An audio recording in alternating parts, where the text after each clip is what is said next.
Լուսեն իր հետ իմ կյանք լիքը բան ա բերել, չեմ կարա բառերով բացատրել։ Ինքը իմ մեծ աղջիկը քույրիկն է, իմ մեծ աղջիկը ուղղակի հրաշքի էր սպասում, որ ինքը կարող է մի օր քույրիկ կամ եղբայր ունենա։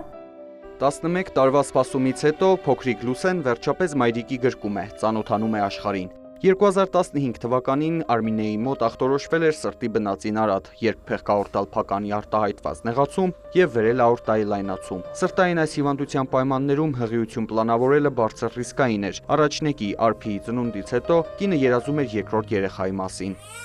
Սակայն 2019-ին 5 ամսական հղիությունն ընդհատվեց։ Որոշ գինեկոլոգներ ու սրտաբաններ երևի չուզեցին պատասխանատվություն վերցնել եւ իմ հետ պայքարել ունենալ իմ բալիկին։ Դրա համար այդ կորստից հետո չէի ուզում մեծ աղջիկս մենակ մնար։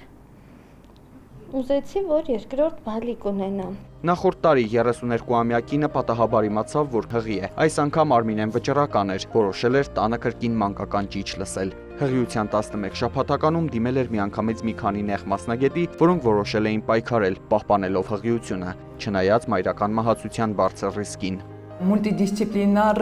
թիմի կողմից որոշում կայացվեց, հաշվի առնելով բարձր մայրական մահացությունը եւ ինչպես մոր, այնպես էլ պտղի,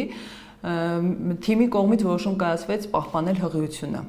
Ըստ բոլոր ցուցանիշների շատ բարձր ռիսկի հղիություն էր, որովհետև ամեն անգամ երբ որ մանկական սրտաբանի եզրակացությունը կարդում էի, իսկ ինքը ամիսը 1 ըստ ուղեցույցների եւ արձանագրությունների ամիսը 1 եղել է 2 շաբաթը 1 այցելել եմ մանկական սրտաբանի, սիրտդ ոնց որ թրթռում է, հա, երբ որ կարդում ես, որ մայրական մահացության ռիսկը եւ 20-30%-ի մասին է խոսքը գնում, այսինքն աորտալ ստենոզ եւ նման մայրական մահացության բարձր ռիսկ։ Քանի որ Արմինեի հիվանդությունը բնածին է, բացի մայրական մահացությունից բարձր էր նաև արատը պտղին անցնելու ռիսկը։ 22 շաբաթականում սկրինինգային երկրորդ հետազոտությունը ցույց տվեց՝ երեխայի սիրտն առողջ է։ Հնարավոր է, այո, փոխանցվի երեխային, բայց մեր հղի պարագայում մենք նաև ներարգանդային պտղի էխոսրտագրություն է իրականացվել մի քանի անգամ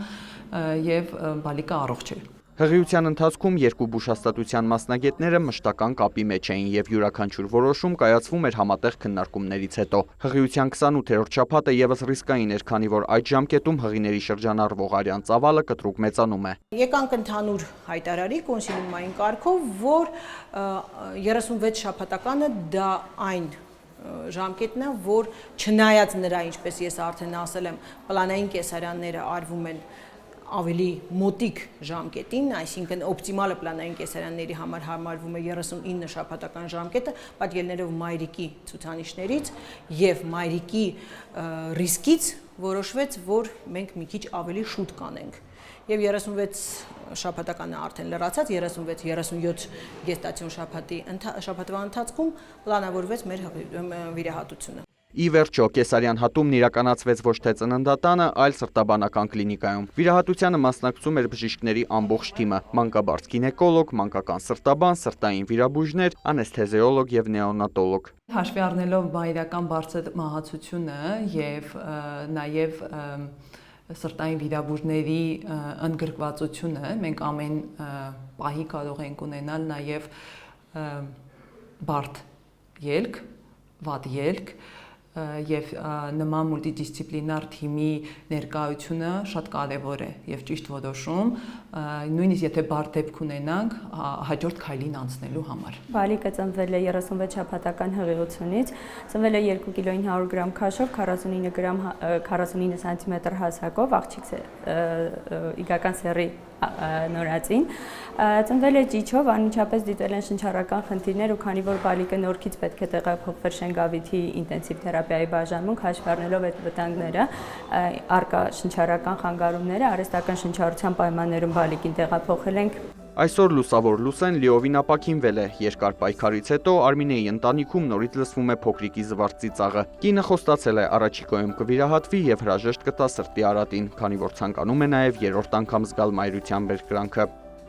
Արամ Մարանդյան, Հովհաննես Քյոսեյան, Մհեր Կիրակոսյան, լուրեր։